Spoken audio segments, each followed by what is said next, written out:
Hello and welcome to Walk the Talk. I'm Shekhar Gupta in Mumbai University campus at Kalina, not far from the airport.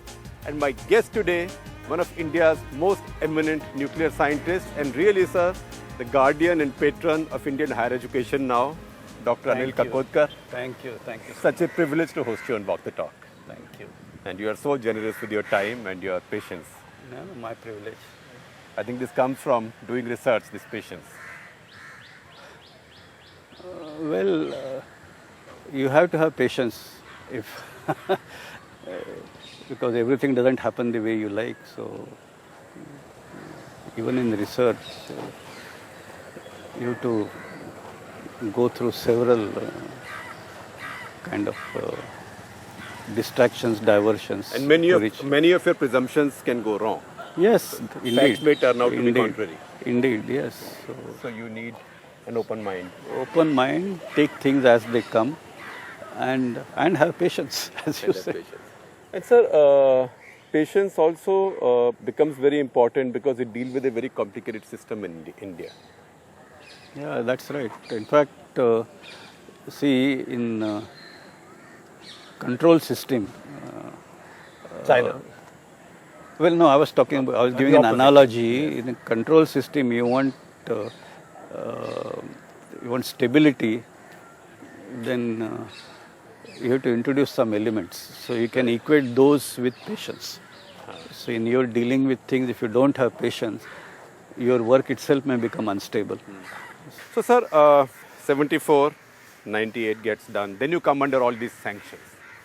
And this big opportunity comes to get rid of the sanctions in a way.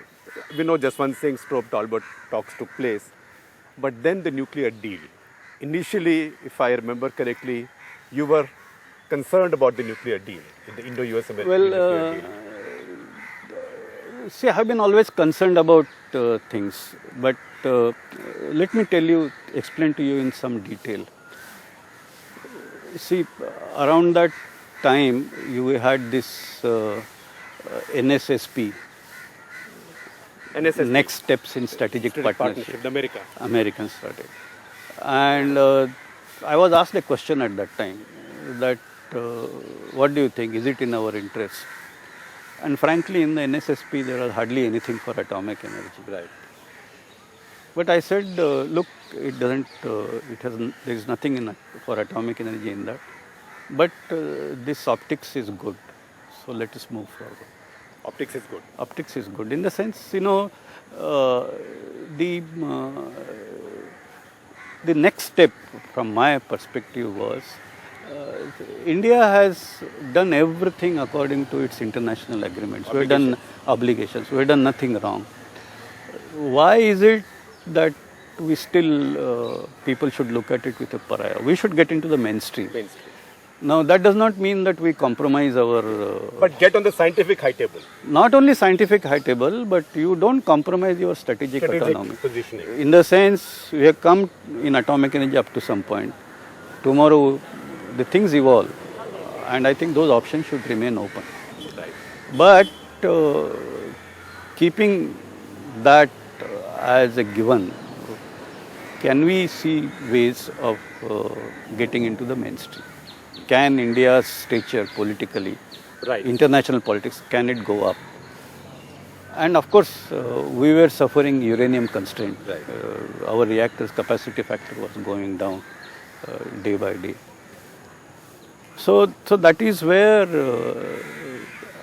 now talking to people in IAEA and all, it was very clear that there is tremendous respect about India's capability in nuclear area. And India's discipline. So, I think you would have noticed that time in quick succession, the French people came and said, no, you should join in ITER, the thermonuclear energy project. Right. So, it was an expensive project. But we, quickly joined that project, and so you were out to embrace the world now. So that's right, and then so slowly get into, for example, the French and the Russians both said look, French and the Russian. Russian.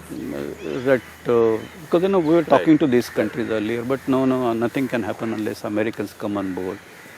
So, so this discussion with So, US. sir, what were your doubts about the nuclear deal? My doubts about nuclear deal was that while the whatever comes from outside, putting that under IAEA safeguard, no issue. Because even Tarapur Unit 1, 2 are like that, no issue. Even Rajasthan. But whatever we do on our own, that must be protected. And primarily because, for example, you want to develop a new reactor. Right. Now, it's not as if you make a design and the new reactor will be built on a copybook fashion. Yes. It needs It's time. There is no certain path. You have to do mid-course correction change. Now, if you want to do all that under international inspection, where you have to spell out in advance what you are going to do, and if you deviate from that path, immediately you become an object of suspicion, you can't do such development. So, all future development, and we had these 3 stages, a lot of things to happen in it. All that should remain completely within Indian control. So that is what I mean by strategic autonomy. So you think the deal strategic finally... autonomy has, in all its meaning, we must have strategic autonomy. And there was issues, there was, I think, a lot of anxiety among people that no, this is a lifetime opportunity. Kar do. Jaldi kar do. You don't understand international politics. Look, in fact, I understood one line from my MEA colleagues that you define your red lines and then make them darker, sharper, wider. So that is what I... And we'll stay within them. We'll stay within So, them. sir, the deal that we finally got, which now Mr. Modi has also endorsed very strongly, do you think the deal answers these concerns of yours? Very much. It protects our strategic autonomy. Very much. Very much so.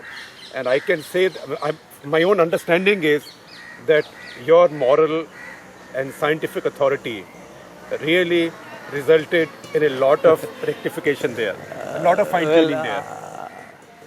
Well, I don't know, but I made my contribution. Your soft-spoken authority. Okay. So, what has it done to Indian nuclear research and the entire setup in terms of separating military from non-military? Has it helped both? Has it hindered both? No, or helped one or hindered the other? For example, you are seeing the capacity factor of our reactors has gone up. So now uranium is available wherever. Uranium is available, so that's a gain. The development that we want to do on our own is also going. Defense. We are working, defense certainly, but also we are working on fast reactors. We are working on thorium reactors. So all that is going on. So I mean, whatever we are doing on the arms side, we don't have to get concerned about Pakistan now getting into the tactical nuke, because that's destabilizing. I don't think, at least technically, I don't think that's a problem. That's not a problem. But what would you tell the Pakistanis on this? Because this is an escalatory step. I think the business of managing deterrent has to be done carefully. So the fact is, I told you that 98 tests, we have developed thermonuclear capability. Thermonuclear to sub megaton. Yeah, so entire range is there. So our deployment also would cover all of it, depending on the need. See, in fact, sir, that is the worry. Sometimes I find in our countries, people don't understand nuclear weapons. They think a nuclear bomb is an oversized daisy cutter. You know, the big bomb that Americans used to bust bunker, उससे बड़ा एक 4-5 हम डाल देते हैं, 4-5 वो डाल देंगे. It's more serious business. Yeah, much more serious business. And as a nuclear scientist, you'd prefer that these are never tested in real life. That's how Dr. Kalam described that as weapons of peace. Weapons of peace. So said my friend Raj Chengappa. Yeah. He titled his book like that. So, sir, I've got time with you, so I'm stealing a few more minutes with you. Every secret that's worth keeping is with you. So you are among the most trusted people in this country, the most respected people in this country. You now are the patron and guardian of many higher institutions, particularly the IITs. Do you see threats to the autonomy of these institutions going ahead? Or do you see these institutions losing their quality or brand value going ahead? Well, I think IIT's brand value is actually going ahead. Going up. See, there is this, in one of the slides in that presentation which I gave you. Is in fact, I'll ask you what is the sillage, which you will explain. Yeah, but before that, on this particular point, there is a ranking done of different universities by a US group on the universities which have produced maximum number of the people who have created startups backed up by venture capital. And all old IITs together, they rank 4th highest in the world. Ahead of some of the institutions like Harvard and. Then, sir, when so things are. Global higher institution ranking is done, IIT still fall way behind. Well, see, there are reasons. See, the global institutions are huge institutions. You know, a university abroad, when you talk about, I'm not saying all, but typically. They would easily, there is medicine, there is liberal arts. They will be easily 25,000 students. Right. It will be comprehensive, all departments. IITs are basically technology institutions. So you look at ranking, global ranking among technology institutions, and you will find IITs are maybe 50, 60, thereabouts. So would you say don't worry about that ranking, or would you say IITs should also expand their scope? No, IITs should become more comprehensive, because I think capability to build products. Capability of building products is certainly, of course, you should know science well, you should be able to translate it. But you should also understand the society in which that product is to be used. So IITs should also focus more on liberal arts. So IITs must focus on. So IITs must become comprehensive institutions. IITs must become like multidisciplinary universities. Larger institutions. They should produce much larger number of PhDs. And we should facilitate all that. In fact, one of India's foremost globally known economists is an IIT graduate. Yeah, that's Dr. Rajan. Correct. At RBI. So, sir, do you see a threat to the autonomy of IITs? Or do you see, because every 5 years there is some noise, some minister, some secretary, and again the same noise starts. It started under Dr. Murli Manohar Joshi, under Mr. Arjun Singh. It's bipartisan. Under every party it happens. So what is this tendency on behalf of Delhi, as we call it, Shastri Bhavan in this case, to try and fix what is not broken and ignore everything that is broken, which is the rest of education system? Yeah, I share your concern, but I hope IIT systems are robust enough to resist this.